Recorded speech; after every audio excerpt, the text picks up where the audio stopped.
네, 성도님들, 저희는 누구나 인정받고 싶은 마음을 가지고 살아갑니다. 작은 일이라도 누군가 알아주면 힘이 나고 칭찬 한마디면 피곤이 풀리기도 합니다. 반대로 수고했는데 아무도 몰라주면 괜히 서운해지죠. 이것은 잘못했다 어떻게 그럴 수 있냐 라고 할 것은 아니고 어쩌면 우리의 자연스러운 본성입니다. 하나님께서 우리를 사회적 존재로 지으셨고 또 서로 격려와 또 칭찬을 통해 힘을 얻게 하셨으니까요. 그래서 이런 유명한 말도 있죠. 칭찬은 고래도 춤을 추게 한다 라는 말을 또 우리는 익히 잘 알고 있습니다. 물론 아쿠아리움 같은 데 가서 고래한테 칭찬했더니 춤을 추면 좀 무서울 것 같긴 합니다. 신기해서 아이들은 하루 종일 칭찬을 하기도 할 것 같습니다. 그런데 문제는 이 칭찬 자체가 아니라 삶의 목적이 이 칭찬이 될 때입니다. 오늘날 역시 이 칭찬이 목적이 돼버린 이 문제는 뚜렷합니다. SNS 세상을 살아가는 우리는 하루에도 몇 번씩 사람들이 나를 어떻게 볼까 하고 확인을 합니다. 사진 하나를 올리거나 또 글 하나를 올려놓고 좋아요 숫자를 얼마나 많은 사람들이 또 누가 좋아요를 눌렀나, 마치 좋아요 수가 많으면은 막 내가 좋은 사람 같아 보이고 좋아요 수가 없으면 뭔가 자존감이 낮아지고 이런 것처럼 계속 좋아요를 다시 들여다보곤 합니다. 댓글이 달리면 기분이 좋고 반응이 없으면 괜히 속이 상합니다. 내가 올린 걸 사람들이 얼마나 봤을까가 은근히 신경 쓰입니다. 그런데 이게 비단 오늘날만의 이야기는 아닌가 봅니다. 2000년 전 예수님 당시에도 똑같은 일이 있었습니다. 그 당시에도 사람들의 시선을 의식하며 경건을 과시하려는 사람들이 있었습니다. 어떤 이들은 구제할 때 사람들 앞에서 일부러 티를 냈습니다. 기도할 때도 회당이나 큰 길가에 서서 아주 길게 기도를 했습니다. 금식할 때는 일부러 초췌한 얼굴을 하고 다니면서 누가 봐도 나 금식한다를 티를 내면서 와, 저 사람 신앙 진짜 깊다 라는 말을 듣고 싶어 했습니다. 물론 구제나 기도, 금식 자체가 문제가 있다고는 할 수 없습니다. 이것들은 문제가 아닙니다. 문제는 이 안에 숨어있는 위선입니다. 구제나 기도 또 금식을 하는 이들의 동기가 잘못된 것이 문제였습니다. 바로 경건을 하나님 앞에서 한 것이 아니라 사람에게 보이려고 했던 것입니다. 그래서 예수님은 그들을 향해 이렇게 말씀하셨습니다. 내가 진실로 너희에게 이르노니 그들은 자기 상을 이미 받았느니라. 여기서 이미 받았다라는 표현은 어떤 완납했다는 도장과 같은 의미입니다. 우리가 저도 항상 그 전에 제가 저질렀던 것들을 항상 갚으면서 이제 살아가는데요. 우리가 돈이 다 지불되었을 때 더 이상 남은 것이 없다는 뜻이 바로 여기서 이미 받았다라는 뜻입니다. 즉 사람들의 칭찬을 목적을 삼아서 경건을 하면 그 순간 박수를 받는 것으로 끝이라는 것입니다. 영수증은 이미 발급됐고 하나님께로부터 남는 것은 없습니다. 예수님은 이어서 조금 다른 의미의 약속을 주십니다. 은밀한 중에 보시는 너희 아버지께서 갚으시리라. 같은 행위, 그 겉모양은 같을지라도 관객이 누구냐에 따라서 결과는 달라집니다.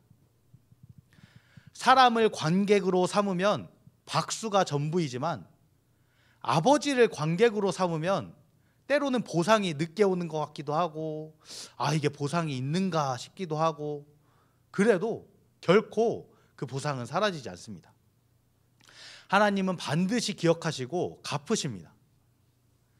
오늘 우리가 붙잡을 주제는 이것입니다. 이미 받은 상 vs 아버지의 갚으심. 오늘 말씀을 통해 우리 스스로에게 질문해 보기를 원합니다. 나는 지금 누구의 시선을 의식하며 살고 있는가? 나의 삶은 사람에게 보여주기 위한 무대 위에 서 있는가? 아니면 은밀히 보시는 아버지 앞에 서 있는가? 오늘 말씀은 우리에게 삶의 관객을 다시 정하라고 도전합니다. 이제 본문으로 들어가 예수님이 말씀하신 3가지 장면을 통해 사람의 칭찬이 왜 허무한지, 그리고 아버지의 갚으심이 왜 영원한지를 함께 살펴보겠습니다. 예수님은 구제, 기도, 금식이라는 3가지 경건의 행위를 본문에서 말씀하셨습니다. 이 3가지는 괜히 나온 것이 아니라 당시 유대인들이 하나님께 헌신을 표했던 가장 일반적이었던 3가지입니다. 그런데 사람들은 이 행위를 하나님을 향해 한 것이 아니라 사람들에게 보이려는 무대로 삼았습니다. 그래서 예수님께서는 3번이나 똑같은 이야기를 반복하십니다. 내가 진실로 너희에게 이르노니 그들은 자기 상을 이미 받았느니라. 앞서 보았듯이 이미 받았다, 즉 완납됐다, 전액을 수령했다는 의미로 쓰였습니다.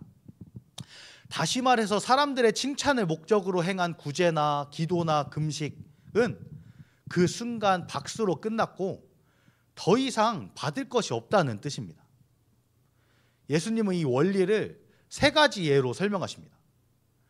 구제할 때 나팔을 불며 자랑하듯 돕는다면 그 순간 야, 참 대단하다 라는 말이 전부입니다. 기도할 때 회당이나 큰 길가에 서서 보이려는 기도는 저 사람 경건하네 라는 평가가 전부입니다. 금식할 때 얼굴을 꾸며서 동정을 얻는 금식은 야, 참 열심히 한다는 시선이 전부입니다. 이것들의 공통점은 무엇입니까? 사람의 칭찬은 즉각적이지만 그 순간이 끝이라는 것입니다. 그 순간의 만족이 전부이고 하나님 앞에서는 남는 게 없다는 뜻입니다. 이 말씀은 비단 2000년 전 사람들만의 문제는 아닙니다. 오늘 우리에게도 여전히 일어납니다. 예수님은 말씀하십니다. 사람의 칭찬을 목적 삼는 순간 그걸로 끝이다. 이미 다 받았다. 사람의 칭찬 정말 달콤하죠. 그런데 참 달콤하지만 순간적입니다. 영수증은 이미 발급됐고 그걸로 끝입니다. 돌아보면 참 허무합니다. 예수님은 사람의 시선을 따라가는 경건을 경계하실 뿐만 아니라 동시에 그래 경계해라로 그치지 않으시고 아주 중요한 대안을 제안하십니다. 그것은 바로 은밀함입니다. 이 역시도 본문에서 3번이나 반복됩니다. 은밀한 중에 보시는 너희 아버지께서 갚으시리라. 경건은 드러남이 아니라 은밀함 속에서 진짜 힘을 발휘한다는 것입니다. 예수님은 오른손이 하는 것을 왼손도 모르게 하라고 말씀하십니다. 물론 오른손이 한 것을 왼손이 실제로 모를 리는 없습니다. 그러나 이 말씀은 사람들 앞에서뿐만이 아니라 자기 자신에게도 과시하지 말라는 뜻입니다. 구제의 본질은 사람을 살리는 것인데 만약에 자기를 드러내기 위한 구제라면 이미 목적을 잃은 것입니다. 은밀한 구제는 결국 하나님을 향했기 때문에 그래서 이웃을 향한 구제입니다. 예수님은 또 말씀하십니다. 너는 기도할 때 내 골방에 들어가 문을 닫으라. 사람에게 보이려 한다면 이 역시 이미 기도가 변질된 것입니다. 이것은 글자 그대로 꼭 골방이어야만 한다는 것은 골방이어야만 한다기보다는 외식하는 기도에 대한 경계인 것 같습니다. 만약에 골방에서 기도해야 되면은 저희가 이따가 기도할 때 각자 방이 모자랄 정도로 교회 곳곳에 이제 뭐 혁진 선생님 같은 경우는 화장실 칸에 들어가서 뭐 이렇게 기도를 해야겠죠. 그런데 것은 꼭 골방에 가다 이런 문자 그대로는 아닌 것 같습니다. 예수님께서는 홀로 기도하시기도 했지만 제자들과도 함께 기도하시기도 했기 때문입니다. 그래서 이 말씀은 기도의 본질을 벗어나서 외식하는 기도에 대해 경계하라는 말씀으로 다가옵니다. 우리의 삶에서 겉은 같아 보이지만 본질은 변해버린 모습들이 참 많습니다. 그래서 오늘 말씀 앞에서 또 우리 스스로를 돌아봅니다. 또 금식할 때는 오히려 머리에 기름을 바르고 얼굴을 씻으라고 하십니다. 이것은 그냥 평상시처럼 행동하라는 의미입니다. 왜 금식하는지, 역시 왜 금식하는지 그 본질을 잃지 말고 겉모습은 숨기되 마음은 하나님을 향해야 한다는 뜻입니다. 여기서 우리는 하나님의 또 성품을 배웁니다. 하나님은 보지 못하시는 분이 아니라 은밀한 것을 보시는 분입니다. 또한 하나님은 무심한 분이 아니라 갚으시는 분입니다. 그렇다면 아버지의 보상은 어떤 것입니까? 단순히 물질적 보상이 아니라 이것보다 훨씬 더 깊습니다.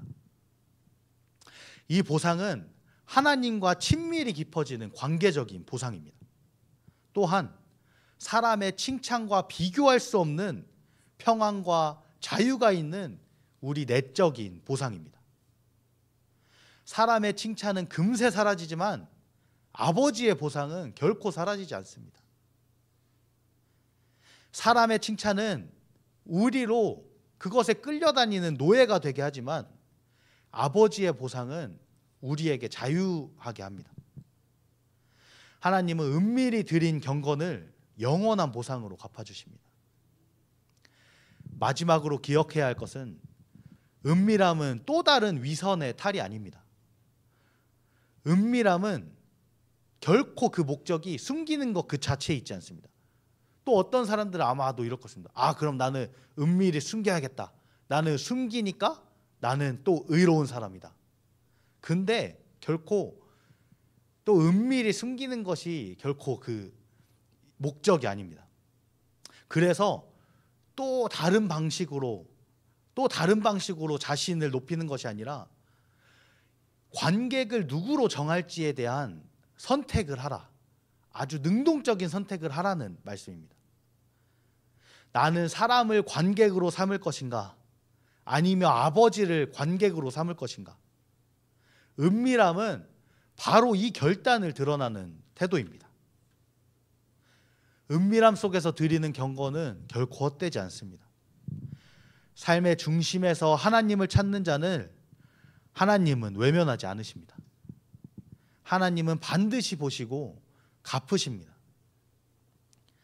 본문을 통한 말씀을 종합하면 결론은 하나입니다. 경건의 가치는 행위 자체가 아니라 관객이 누구냐에 따라 결정된다는 사실입니다. 구제, 기도, 금식은 모두 옳은 행위입니다. 예수님은 그 자체를 금하지는 않으셨습니다. 문제는 동기와 대상입니다. 구제를 하되 사람들의 인정이 목적이 되면, 기도를 하되 사람들의 시선이 목적이 되면, 금식을 하되 사람들의 존경이 목적이 되면 거기까지, 딱 거기까지입니다.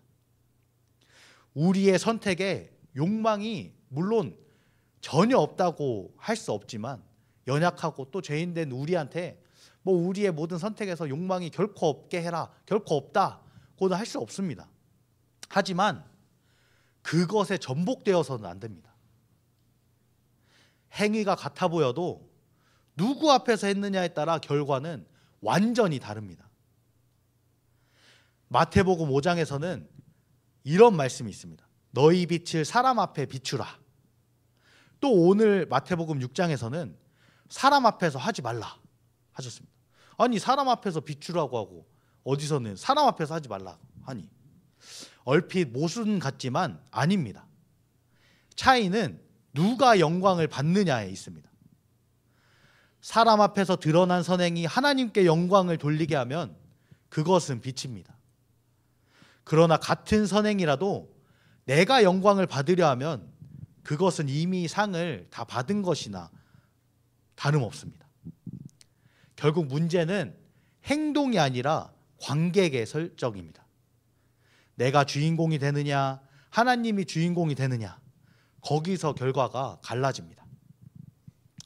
그리고 누구를 관객으로 삼느냐가 보상에 누가 보상을 주느냐를 또한 결정합니다. 관객이 사람이면 보상도 사람, 상은 칭찬으로 끝납니다. 그런데 관객이 아버지시면 보상도 하나님, 상은 영원히 남습니다. 행위의 크기, 모양, 기간이 중요한 것이 아닙니다. 경건의 진짜 가치는 관객의 선택에서 결정됩니다. 사람이 알아줘도 또 몰라줘도 괜찮습니다. 왜냐하면 하나님은 은밀히 보시기 때문입니다. 사람의 칭찬은 잠시 스쳐 지나가지만 하나님 아버지의 갚으심은 영원히 남습니다. 우리 삶의 관객이 바뀌기를 원합니다. 사람의 박수에서 아버지의 시선으로, 즉시 보상에서 영원한 보상으로, 내 영광에서 하나님의 영광으로. 경건은 행위의 문제가 아니라 관객의 문제입니다. 오늘 우리의 선택이 우리의 상을 결정합니다. 사랑하는 성도님들, 오늘 말씀은 우리 앞에 두 가지 보상을 보여줍니다. 첫째는 사람의 칭찬입니다. 이 보상은 즉시 주어집니다. 그러나 그것으로 끝입니다. 예수님의 말씀처럼 그것으로 그때 이미 다 받았습니다. 마치 계산서에 완납도장이 찍히듯이 더 이상 남는 것이 없습니다. 사람의 칭찬은 즉시성은 있지만 지속성이 없고 영원성은 전혀 없습니다. 둘째는 아버지의 갚으심입니다. 이 보상은 때로는 보이지 않고 당장은 손에 잡히지 않을 수 있습니다. 오히려 아무도 몰라주고 나만 헌신한 것 같아 억울할 때도 있습니다. 그러나 은밀히 보시는 하나님께서는 잊지 않으십니다. 우리가 잊어버린 작은 선행까지도 기억하시고 보상하십니다. 그 보상은 단순히 물질적인 보상이 아니라 훨씬 더 깊습니다. 하나님과 친밀함을 누리며 달콤해 보이지만 우리를 얽매이는 사람의 칭찬과 비교할 수 없는 평안과 자유가 우리 마음에 자리합니다. 사람의 칭찬과 아버지의 갚으심은 이렇게 전혀 다른 성격을 가지고 있습니다. 결국 우리의 인생은 두 개의 영수증 중 하나를 받으며 살아가는 것입니다. 사람의 영수증은 즉시 발급되지만 거기서 끝입니다. 하나님 아버지의 영수증은 때로 지연되지만 영원히 남습니다.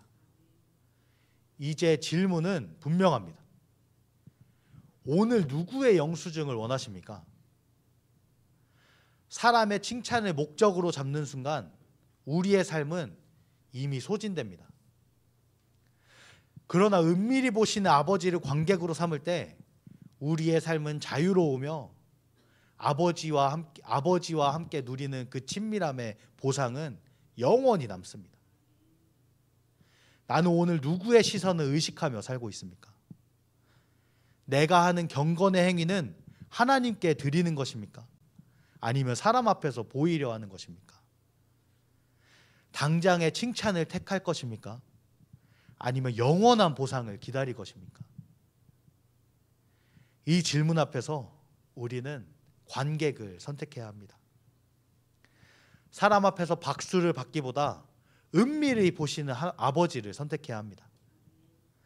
사람의 시선은 금세 사라지지만 아버지의 시선은 결코 사라지지 않기 때문입니다.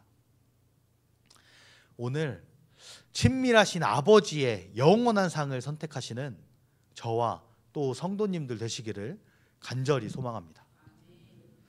네, 이 시간 주신 말씀 기억하며 기도할 텐데요.